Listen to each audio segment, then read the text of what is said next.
Welcome back, everyone, to Global War 1936 and Operation Underworld. I hope everyone is doing well. In this video, we are doing turn number 8 for Japan.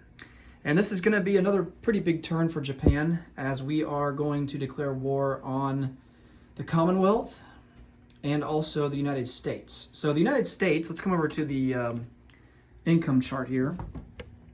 The United States is sitting at 42 IPP. And you'll see in our purchase unit phase that we are going to start construction of a battleship and a fleet carrier, and so that's going to boost them up to 44, and so I'll go ahead and make that change. So that will only leave them with, I think, 19 to go to reach their wartime income. So we're just going to go ahead and declare war, and that will automatically boost them up to their wartime income. And then we can kind of go from there. So otherwise they would get 5d12 dice to roll. If when we do declare war, they get the 5, or when we declare war on the British or the French, they get 5d12 dice to roll. And which we can roll it just for the hell of it, just for the fun of it. Just to see if they would hit or not. But more than likely, I'm going to declare war anyway. And so, but of course, once you declare war on the United States, they automatically go up to their wartime income. So, yeah, let's roll just for the fun of it. Let's see if the U.S., by us declaring war on Britain and Free France, let's see if the U.S. would have hit with their 5d12 rolls. And then, of course, on top of that, on their turn, they're going to get another d12 incoming grease roll too. So effectively, this turn, they're going to get 6. All right. So yeah, I mean, 12, 8. What did I say? They needed 19. So, I mean, yeah, they've more than got it. Right, so by us declaring war on Britain, they reach their wartime income anyway. So we might as well just go ahead and declare war on them. So, so let me go ahead and boost the U.S. up to 63. And that puts them well past the Germans, sitting there at 51. Okay.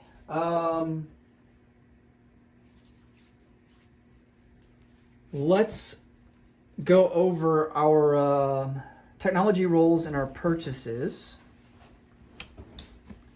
We are sitting at stage 3 for amphib doctrine and long-range aircraft. We're going to try and complete those. I had thought about maybe purchasing an attack naval transport in the event that we did complete amphibious doctrine, but I think I'll hold off till next turn regardless, even if we do hit on it. So the other tech we're going to go for is going to be improved construction. And I think we are at stage 1 for that one. All right, for purchases, since we are at war with the U.S. now, we can complete construction of a light carrier for free. And then we are going to complete construction of 2 light carriers for a total of $8. We're going to spend $8 and purchase 2 Marines, $4 for mountain infantry. We're going to spend the rest of our money aside from $1 on militia, and they're going to go, across our territories to try and defend certain key areas. All right, so let's go ahead and roll for our tech. And then we can go through all the combat moves that we plan on doing.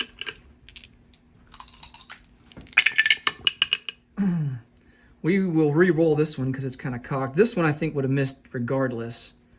And then we miss on amphib doctrine. So let's see if we hit long-range aircraft. And we do at a 9. That's excellent because that's going to allow us to do something that I was hoping we would be able to do. And I'll come over here to the map and explain. So I am planning on an amphibious assault into Hong Kong right over here. However, there is a coastal submarine sitting here, and as it stands right now, we don't have, or before long-range aircraft, we didn't have any aircraft to be able to go on map with the range to be able to detect that submarine. So the other option would have been to just send some destroyers or maybe some of the fleet from down here in I-12 to accompany the amphibious assault group, and then that would give Britain the option to attack and hope that they would decline, since the odds would be against them. But as it stands now, we can send a seaplane down here from Borneo, and he has a range of 3 now since we have long-range aircraft. And and so we can move him 1 into Sarawak, 2 into P-50, 3 into P-41, go on map and have a roll at a 3 or less to try and sink that coastal sub. But I think I'm going to use that. I'm going to use the seaplane to go on map instead, to try and do some convoy raiding there into P-51 on the American line. And then we're also going to bring up a, let's bring up this coastal sub to join them in P-51 in the convoy raiding. I'm just going to get an on-map marker. And I think we'll just take our chances. We'll take our chance. I mean, obviously, we don't want to send in naval transports undefended or unprotected. Actually, I think it's against the rule and the rule book to actually do that. So, yeah, we're going to send in some of the forces here, maybe like some light cruisers and some torpedo boat destroyers to move up to help kind of screen for the naval transport. So we're also going to conduct convoy raiding here in P-63 on the Anzac line, convoy raiding here in I-12 with the coastal submarine and the fleet submarine, and then also we're going to move this guy down. Let's move him down 1-2 into I-1, and he'll do some convoy raiding on the British line here, the East African line. So let's kind of take this one step at a time here with the rest of these amphibious assaults. So for Hong Kong, we definitely want to try and take Hong Kong, Luzon and the Visayas, Mindanao, Sarawak, and I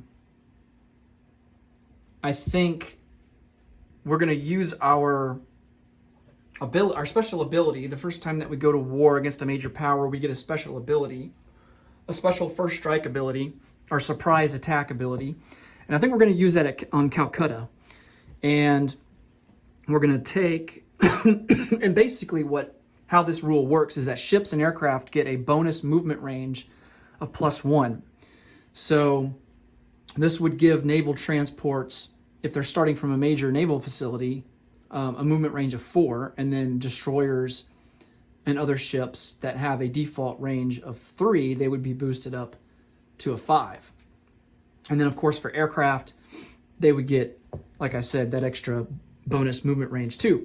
Aircraft also get a first strike ability, which is really cool. It's like artillery. So if the aircraft hit any of these land units in here, then they don't get to fire back. So we're going to definitely take advantage of that and try to take Calcutta. Calcutta is a strategic objective. It's a victory city. So we're going to see if we can't take advantage of that. So let's take a naval transport that's sitting here in P-59.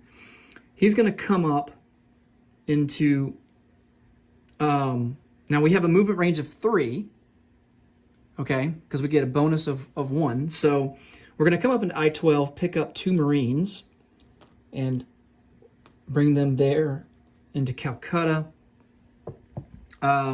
Another naval transport here in P-50. We'll pick up the other 2 Marines and drop them into Calcutta.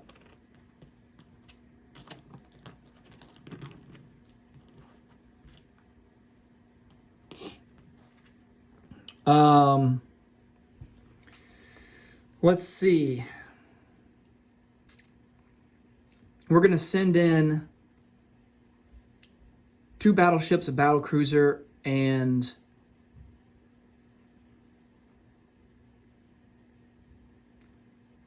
let's see, 1, 2, 3, 4. So I don't have the range with those naval transports. We're going to have to use some destroyers. 1, 2, 3, 4. Now, this bonus only applies to ships and aircraft that are attacking that particular land zone. All right, so it doesn't apply to every unit or every ship and every aircraft on the board. It's only those that are participating in that specific surprise attack battle. So let's see how we want to do this. 1, 2, 3, 4. Yeah, we're going to have to use... I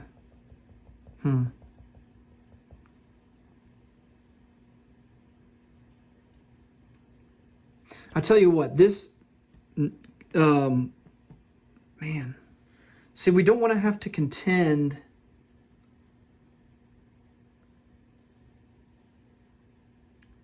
Now that I think about it, instead of going through P-50, because that would subject us to that British coastal gun. So these guys instead are going to go... what about if he's leaving P-50? Is he still subject to the coastal gun? As far as I understand from the rule, it's only passing through.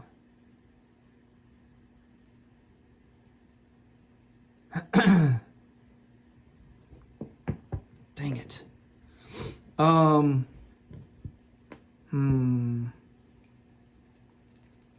That complicates this a little bit more.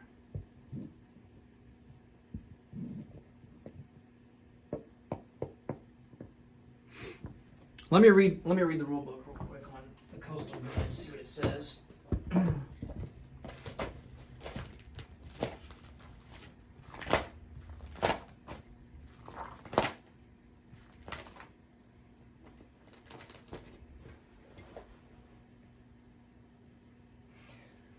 Passes through the narrow crossing. Yeah, so, I mean, the narrow crossing is right here between Sumatra and British Malaya. And we are going to be going into P-59 to pick up these 1, 2, 3, 4, leaving the port from Cochin, or utilizing the port from Cochin. So...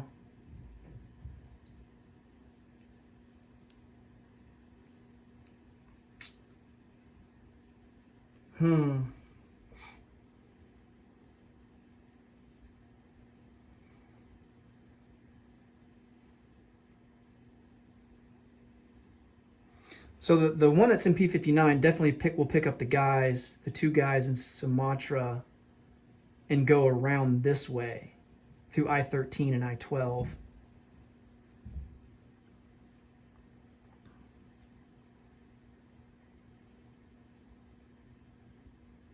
But I don't think we're allowed,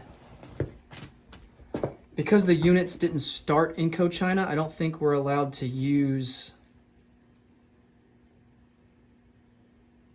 Let me think about this.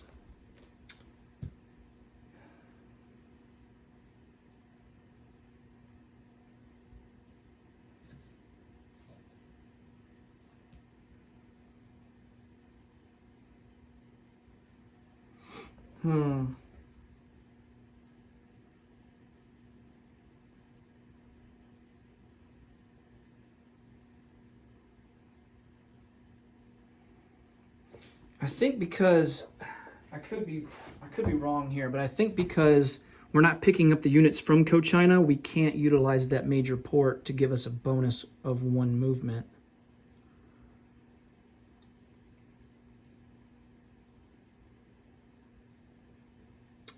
Well, there's actually a simple solution to this problem, guys, now that I think about it. We attack British Malaya first, and then attack Calcutta. If we resolve British Malaya, that coastal gun gets wiped out, and then we can... If we resolve it first, then we can make our moves on Calcutta after that. So let's go ahead and figure out British Malaya first. So we're going to come down with 2 Marines, 2 artillery, and infantry. Joining them will be... Now, we are subject to the fortification because it covers the entire border of British Malaya. Joining them will be 2 fighters from Sumatra.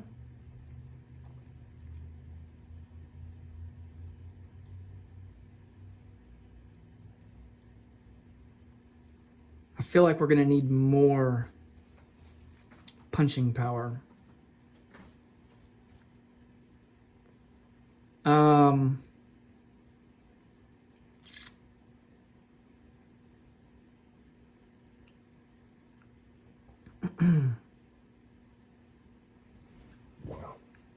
Coastal gun gets a first strike at a 3, up to 3 units.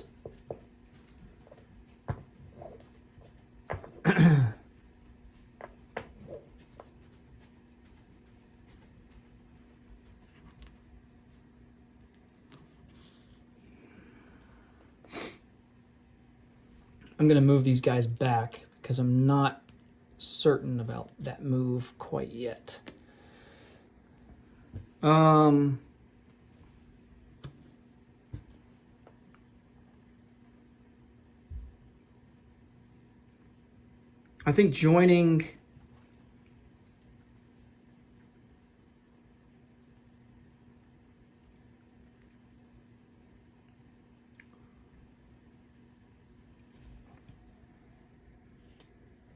joining the amphibious assault. Of course, they're going to be subject to the coastal gun. Is going to be 2 infantry from Shantung, loaded up on a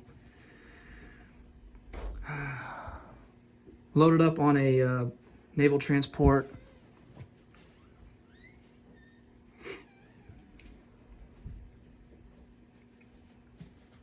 And we'll see how that goes.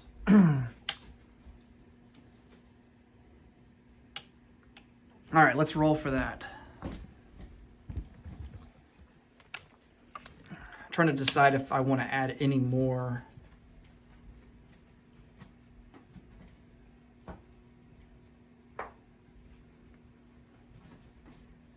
Decide if I want to add any more units to the battle.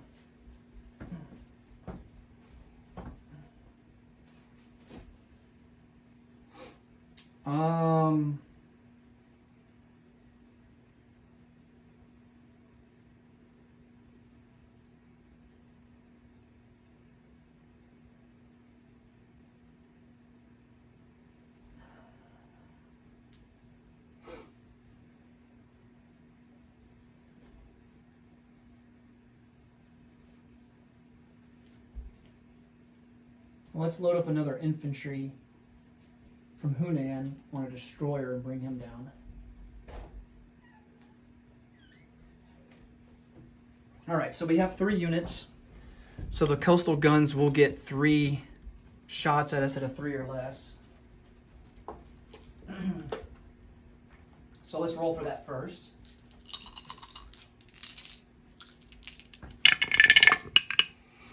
Oh, nice. All of them are high rolls.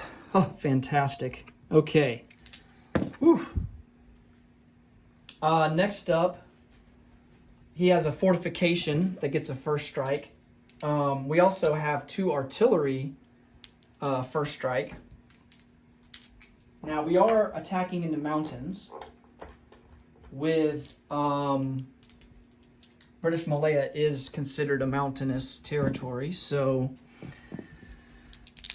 Our artillery first strike will be at a 2 or less.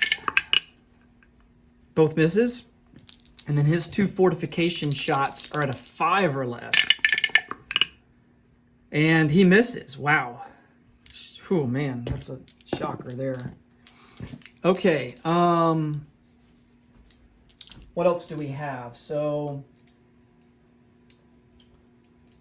we have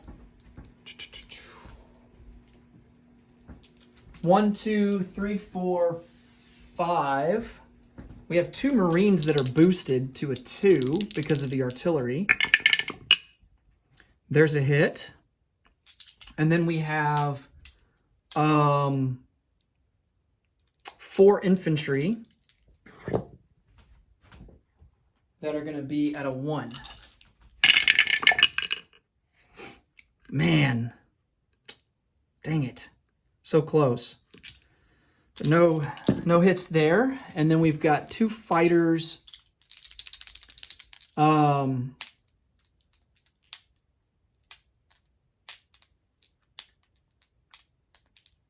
We've got, I should have brought in some shore bombardments, but I mean, with my luck on shore bombarding, I probably wouldn't have hit anyway. I don't think I've hit once on shore bombardment this whole game. Maybe one time early in the playthrough, but I think I've missed on every single one of them. All right, 2 fighters at a 6. Oh, nice. 2 hits. Excellent. Okay, and then now we got to do for the defenders. Now, the fortification will allow for infantry class units to get +1 to their defense. No, I take that back. It's +2. If it were a city, they would get +1, and then the fortification would give them +2 on top of that. So it's +2. So, yeah, this is going to hurt. So he's got 3 infantry. That's going to be at a 6. And then 2 militia at a 4. So here's the 2 militia at a 4. Both misses. Wow. Kind of surprising. And then 3 infantry at a 6. And he does get a hit. All right. So that's just on the first round of combat that he gets that bonus from the fortification. And then we also have to roll 2 dice for the AAA gun against our 2 fighters. And that's going to be at a 3 or less. Rats, he gets a hit. He shoots down one of our fighters. Dang it. Okay. So we will lose the infantry that's coming in from Siam. So it's not double casualty. And we lose a fighter. And then he will lose 2 militia and the AA gun. The AA gun can only fire in the first round of combat. All right, so he's down to just the 3 militia, or the 3 infantry, rather. Okay. Let's go for the 3 infantry that are at a 1. No hits. We have 2 Marines and 2 artillery at a 2. What am I doing? I rolled 5 dice. Let's re-roll that. Not even paying attention. I think my dog wants out of the room. I'm paying attention more to him. All right. Oh, well, we end up getting 2 hits. Okay. All right. So then we get the fighter at a 6. And we get the last hit that we need. And then he's got 3 infantry at a 4. All misses. Wow, I'm shocked that we only suffered 1 casualty. That is incredible. My God.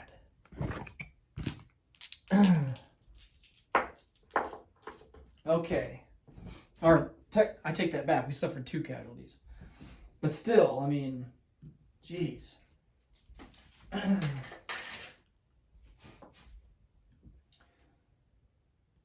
Okay, so we take British Malaya.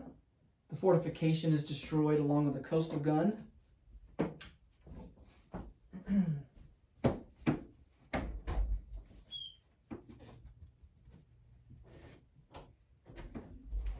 Just gonna let my dog out there. Maybe he has to go to the bathroom. Okay, so we take British Malaya, that's worth 2 IPP. So we will move up to 41. Far East Command will move down from 14 to 12.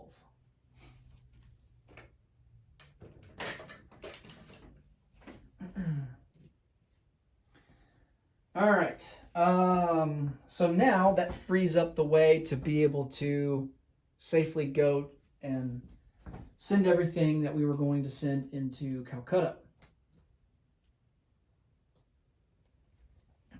All right.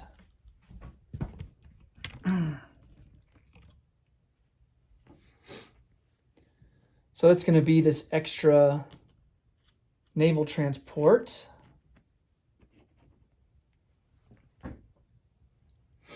And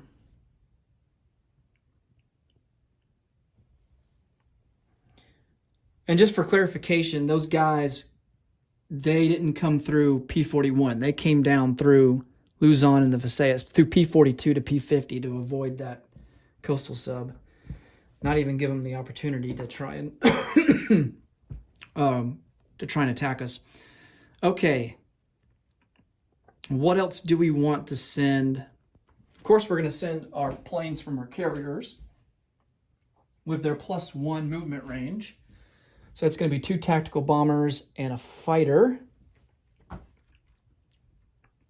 So that's going to be 1, 2, and then they can come back 3, 4, and have plenty of fuel. We're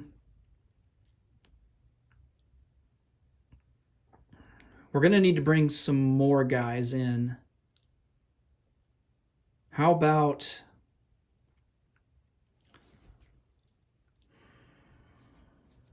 Let's see.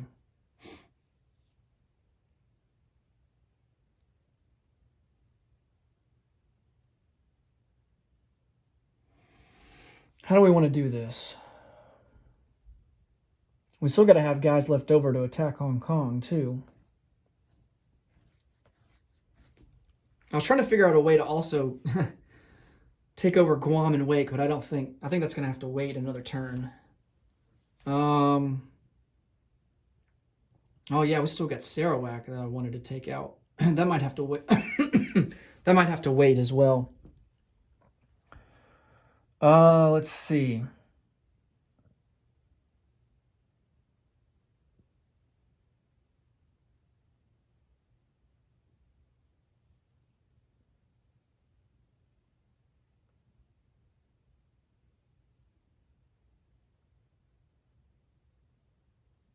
I hate to take more units from China because that's just going to give the CCP more reason to come after us.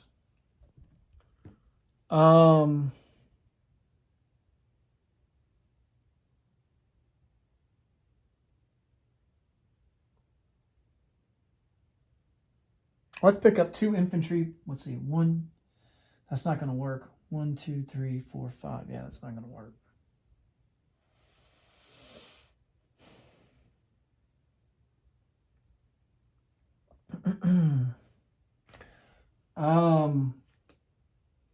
Two destroyers in the Sea of Japan are going to pick up, one destroyer is going to pick up infantry from Honshu, the other from Kyushu. We're going to come down 1, 2, 3, 4, 5 and place those infantry there.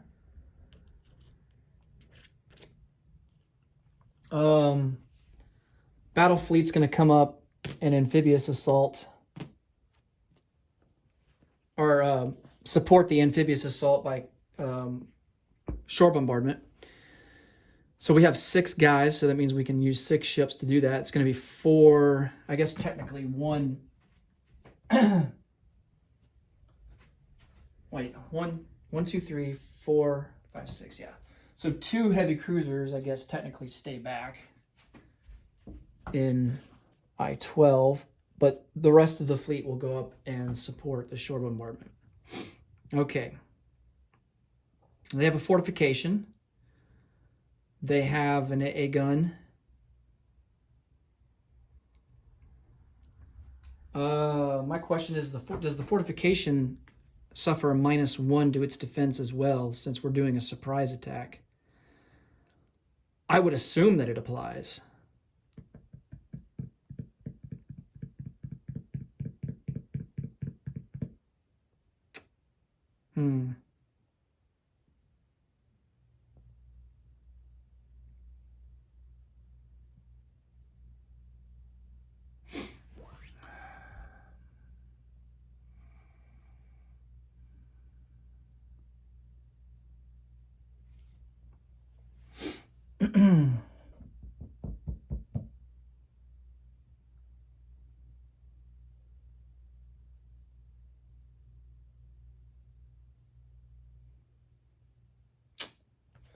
Let me check that.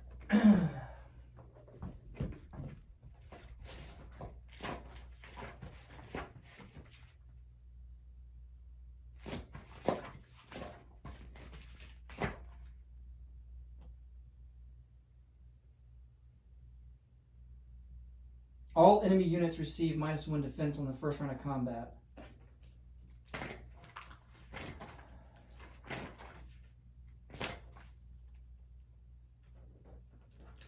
But technically, fortifications aren't a unit.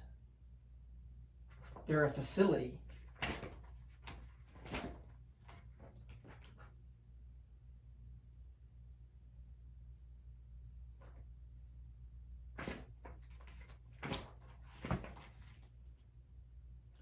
Well, 13.1 in the rulebook says units.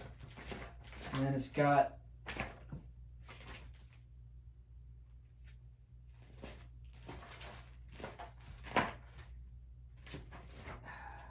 13.2. Yeah, 13.2. Yeah, 13.2 is facilities. So it's under, fortifications are considered facilities. So they would not suffer the -1. They would not suffer the -1. So, all right. I think we're going to roll for this and see how it goes.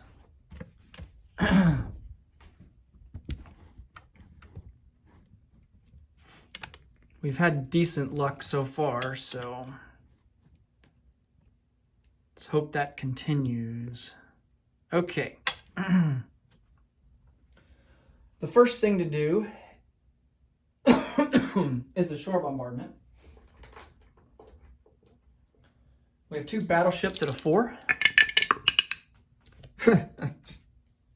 That's not a good omen. We have a battle cruiser at a 3. Hey, we get a hit. It's a miracle. And then we have 3 heavy cruisers at a 2. And no hits there. All right, well, hey, we got 1. That's good enough for me. And he will lose a militia.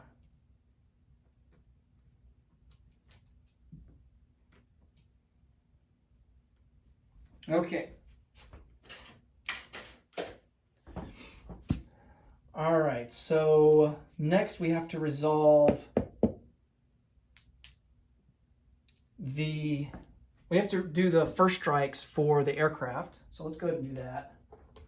And then we'll do the fortification. All right, so we have a fighter at a 6. Nice. And then we have 2 tactical bombers at a 7. Oh, and it's target select. Oh my goodness. Well, let's target select the AAA. That way he doesn't get to fire back at us. We're going to target select the AAA and the infantry. We're also going to target select the artillery, but the artillery is also first strike, and they technically roll at the same time, so he will get to fire back. So here's the artillery at a 3, He misses with a 12. And then the fortification gets 2 at a 5. And he does get a hit. So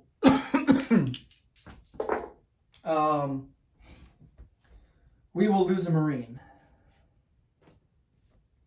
That way we don't have to take double casualty.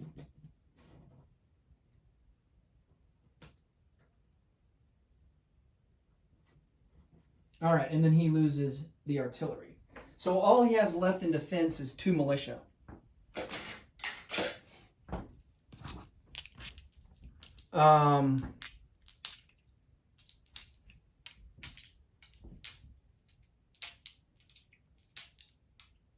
Making sure I did that right. Yeah, the AAA.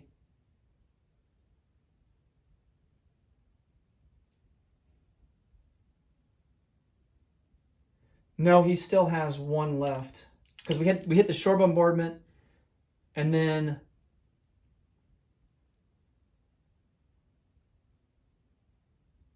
I'll have to go back and double check the video.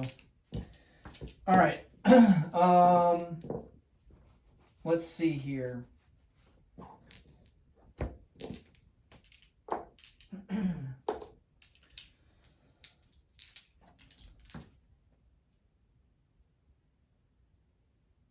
Yeah, because we had the shore bombardment, all of our planes hit, right? The fighter hit and the 2, they all hit at a 1. The battle cruiser hit.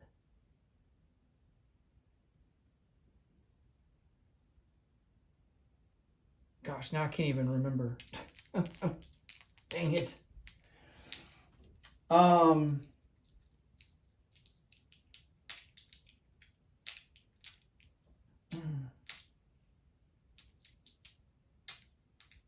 Okay, well, we're definitely target selecting. We at least have 3 target selects. So the shore bombardment, he lost the militia, 1 militia, so he's down to 2. And then we target select with aircraft, and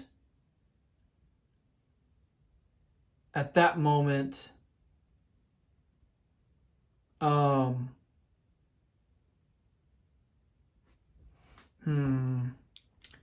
we target select with the aircraft, and we took out the AAA and the artillery.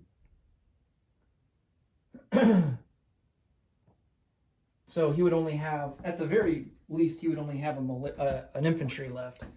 So let's roll for our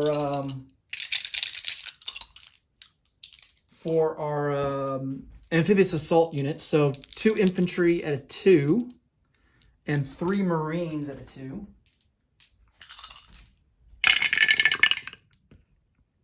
And we didn't get any hits. All right. So just for kicks, just in case if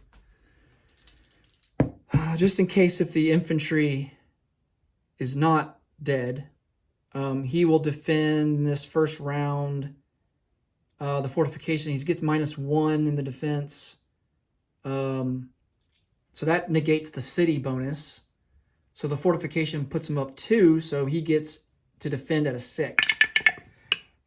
And he gets a 6. All right, so we'll have to keep that in mind. We'll have to suffer a casualty if, in fact, we didn't get as many target selects or first strikes as we thought. Okay, so the 2 militia are going to be defending, let's see, they're -1. That negates the city being surrounded, or that negates the city not being surrounded. So he's at 4. And he gets a hit. All right, so we definitely have to lose 1 at least. And we will lose another Marine.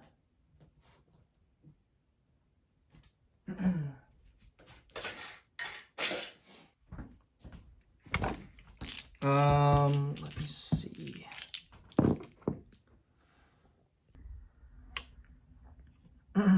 Okay. So on to round 2. So the other thing about this surprise attack ability that Japan has, city combat isn't limited to 3 rounds. So it can go on for however long it needs to go on. However, since it's an amphibious assault, we can't retreat. So it's got to keep going on anyway. Okay, so we have... I don't think the aircraft have first strike ability. Yeah, they don't have first strike ability. That's only on the first round. So we have 2 Marines and 2 infantry at a 4. Nice, we got 3 hits. So that's all the hits that we need. So I just need to go back and look at the film and see if we indeed suffer 1 extra casualty. Then I'm going to mark this guy here on that Anzac infantry and see if we need to take an extra... of course that changes everything, right? Because then we might not have hit on this extra guy. So kind of complicates things. But we at least got 2 hits. We got 3 hits. So that covers the would-be infantry or Marine. Well, I guess it would have to be a Marine so that we wouldn't take double casualty. So this covers the would-be Marine that would have died right in the first round. So he has 2 militia that are now defending at, let's see, the city is surrounded, -1. Or the city is not surrounded, so he gets +1, so that boosts him up to a 3. However, because it's first strike, I think it's only on the first round of combat that they get that debuff. Let me double check that.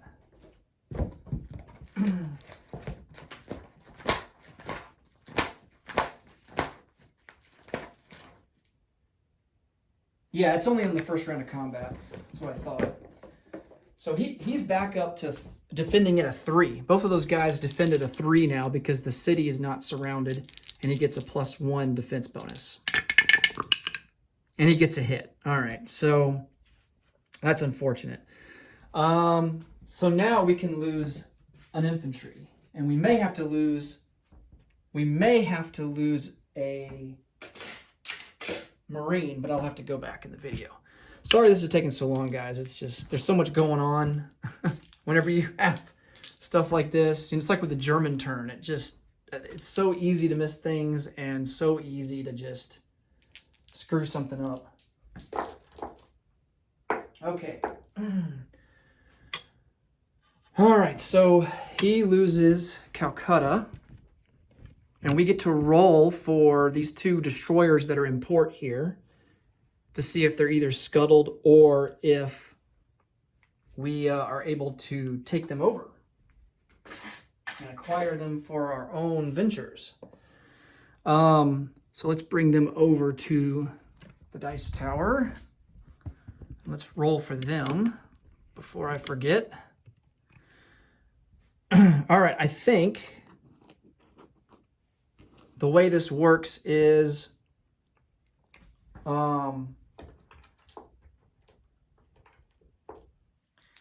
it's a 1 to 9, it's scuttled. If it's 10, 11, or 12, then we get to keep it for ourselves. All right, we get to keep 1. I know 12 for certain is we get to keep it, so that's fantastic. So we get a free transport.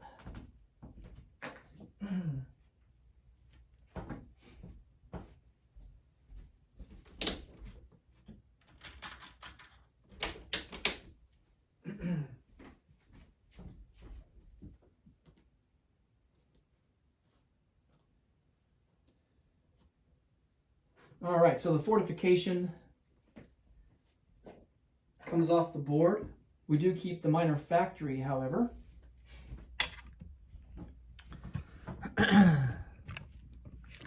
We do keep the minor factory. And let me put a roundel down there. And we go up 3. Far East Command goes down 3. So Far East Command was at 12. They're now at 9. We're at 41. And that will boost us up to 44. Okay. And let's go ahead and move these planes back to the carriers.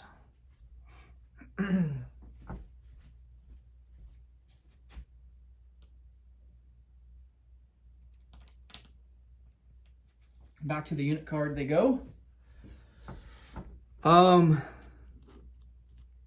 So the transports, 3 transports will go into, actually they can't go into port. Can they go into port? Yeah, they can go into port. There's a major port there. So they will go into port there in Calcutta. All right, and that completes a strategic objective as well.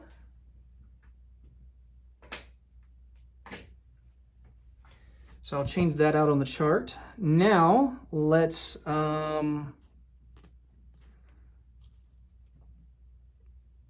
these guys here, British Malaya, 1 fighter. We're going to go ahead and move this fighter up to Siam.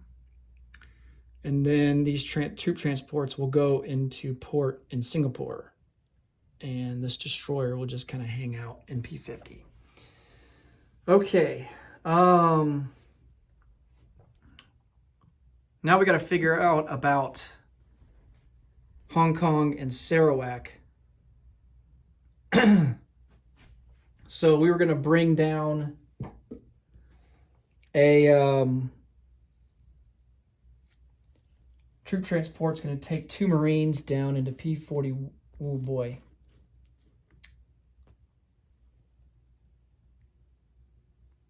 Two heavy cruisers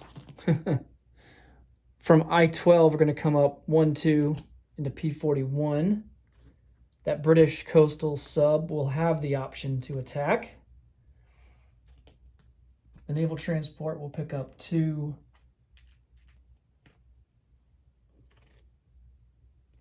Marines and drop them off into Hong Kong.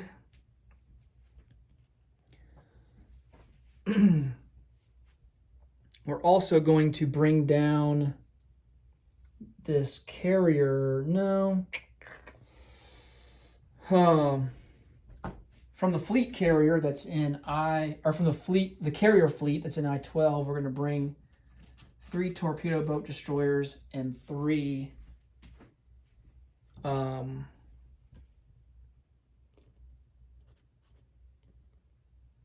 light cruisers.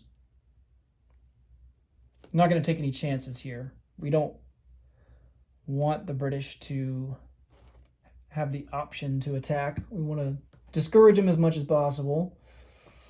So that leaves 1 Marine left in Kyushu.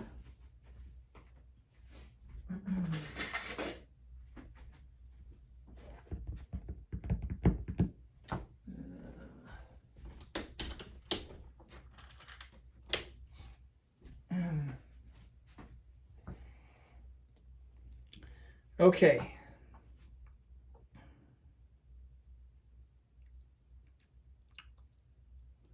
And then, of course, we're going to take a Marine. Well, we're going to take 2 Mountain from Kyushu, and they're going to come down 1-2 into P-42. Actually, make that P-50. They'll come down into P-50 and drop off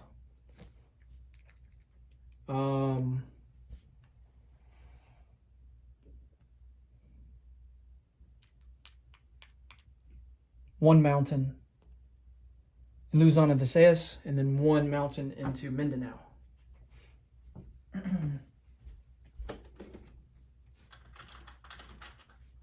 And both of those territories are mountain territories.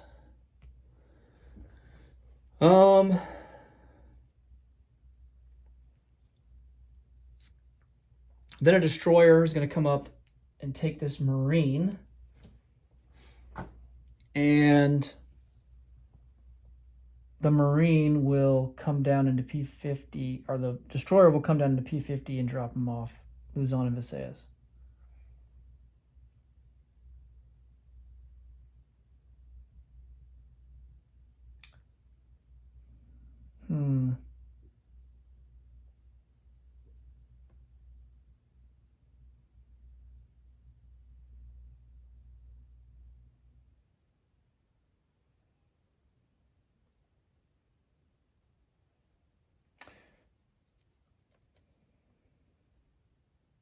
And what the heck, we'll bring a transport over from P14 into P15. He'll come down.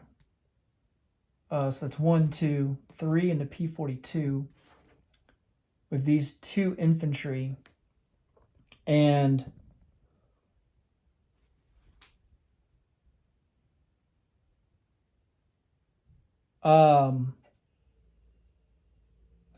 actually, no, I changed my mind. I'm not going to do that. Instead, a fighter and a tactical bomber are going to come down 1, 2. The fighter will go 3 into Luzon and Visayas and support that. The tactical bomber will go 3 into Mindanao and support that. And then in the non-combat phase, they're going to go 4 into P50. And this guy, this fleet carrier, will come down 1, 2, 3 into P50 and pick them up. So that's how we're going to do that. Okay. So we have all that to roll still. Okay, so let's resolve. Sarawak is just going to have to wait till another turn. So for Hong Kong, wow, I think I just broke something.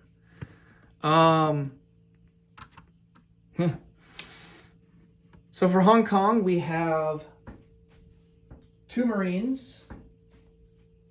The British did decline an attack.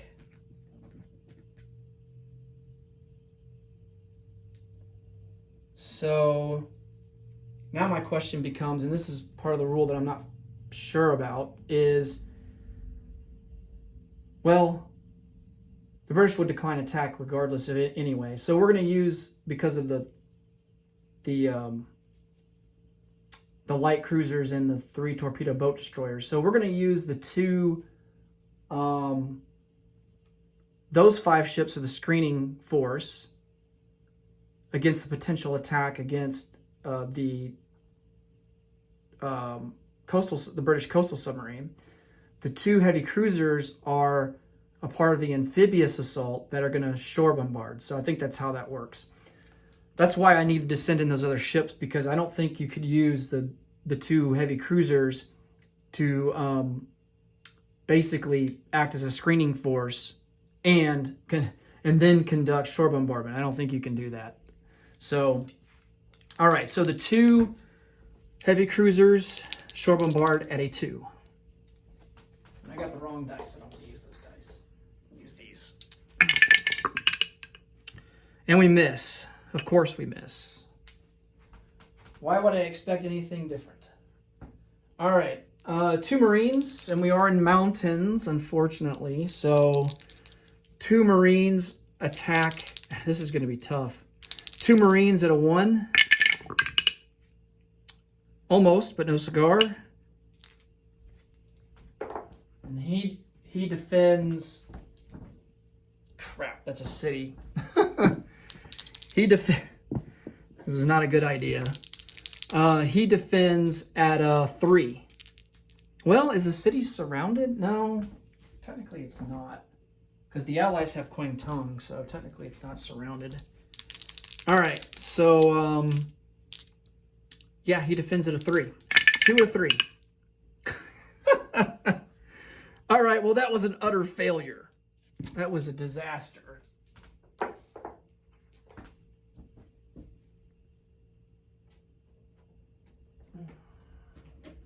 We lose 2 Marines and fail to take Hong Kong. Okay, now let's resolve the Philippines.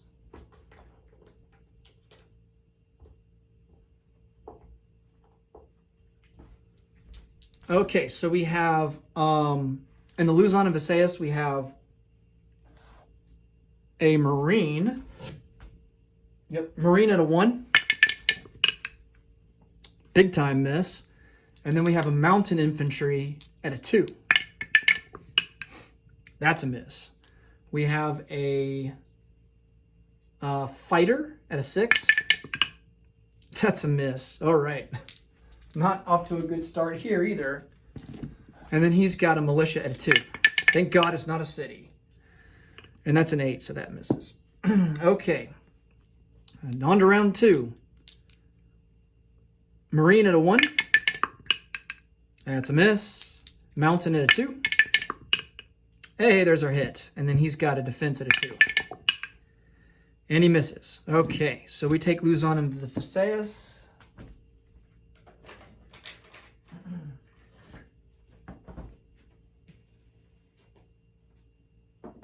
That is worth 1. So we will move up to 45. The US will move down to 62. Okay. Now let's resolve Mindanao. We have a mountain at a 2. Oh, almost. Just needed to roll over one more. And then he's got a, oh yeah, we have a tactical bomber at a 7. And that hits.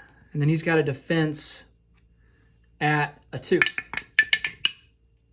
All right, he misses. Whew, thank goodness. All right, so we also take Mindanao.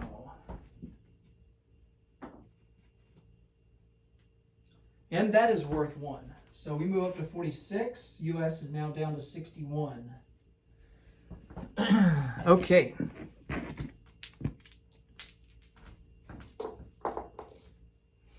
Now let's come over here for our non-combat moves. Oh, nope, take that back. We've got some convoy raiding to do. Cannot forget about the convoy raiding. Just when you thought the combat was over, it's not. Okay.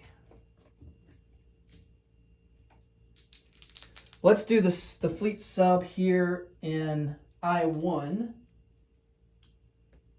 We have +2. There's no other bonuses for anyone, so we're +2. All right. That's going to be 7 to 4. So, and the max that line can take is 1. So we do 1 damage.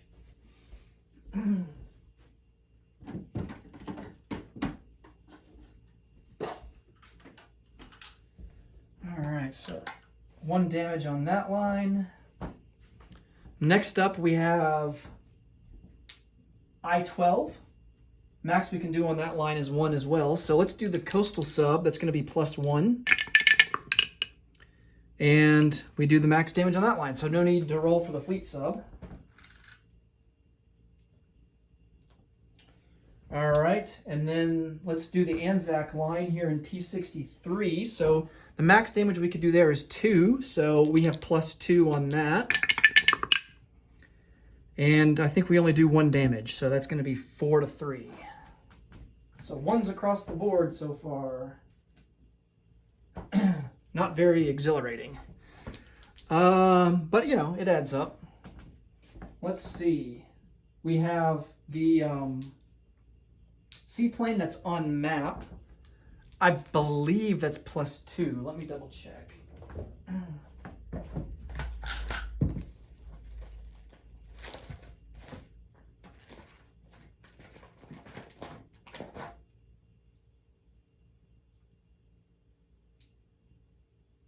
Nope.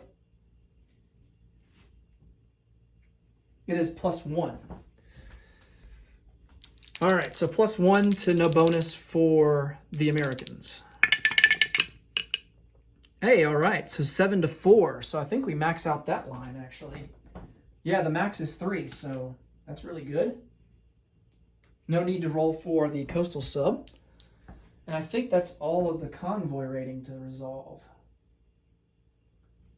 Oh yeah, let's bring this medium bomber out on map in P16, and we're going to try to go after that British coastal sub.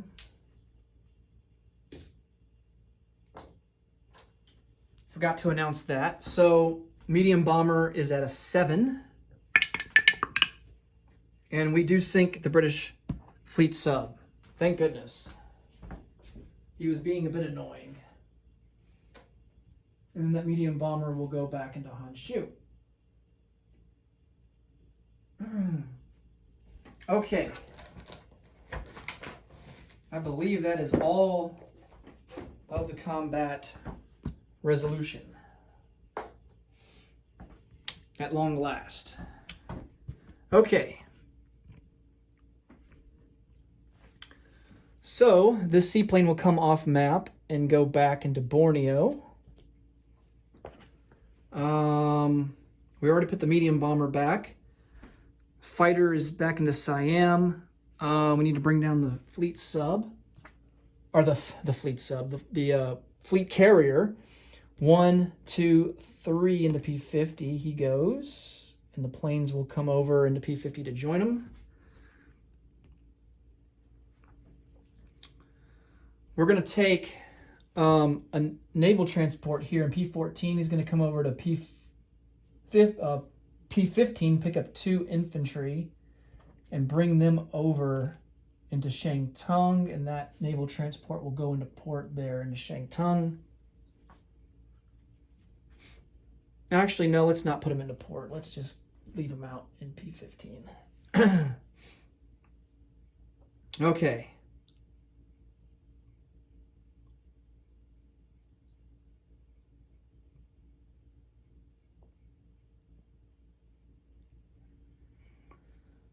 I think that's going to be all of the non-combat moves.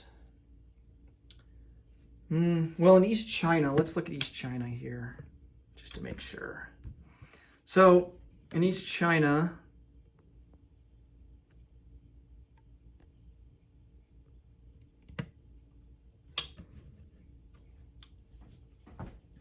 let's spread some forces out a little bit here. We're going to bring 3 mountain up into Suyan. And I will chip this extra sculpt out.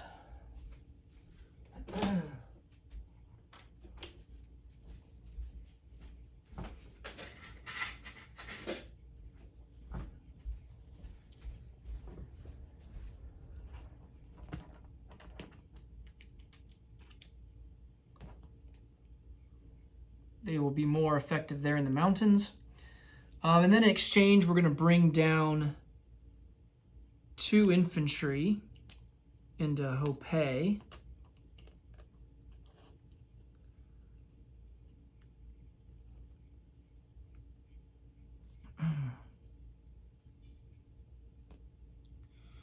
See, they can't attack Shantung from Shenxi, so I think we're good there. I think we will leave it like that. Well, I'm going to bring 1 extra infantry down into Hopei. And do it like that. That'll give us 4 and 2 artillery. Okay.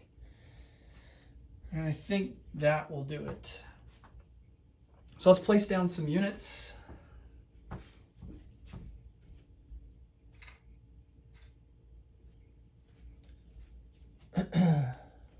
And exchange this out.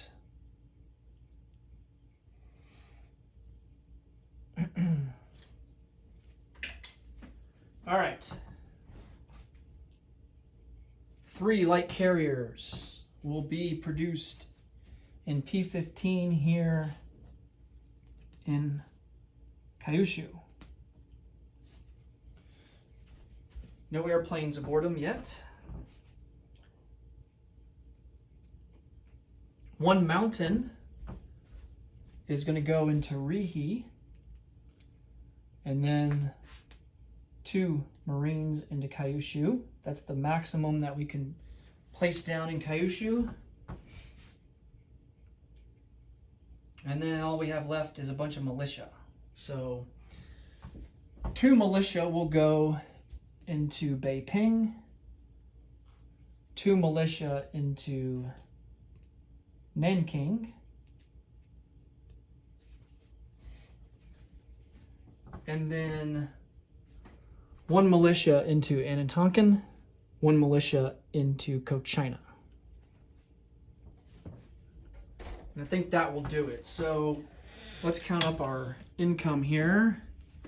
So we're sitting at a base of 46. We now can collect from Southeast Asia.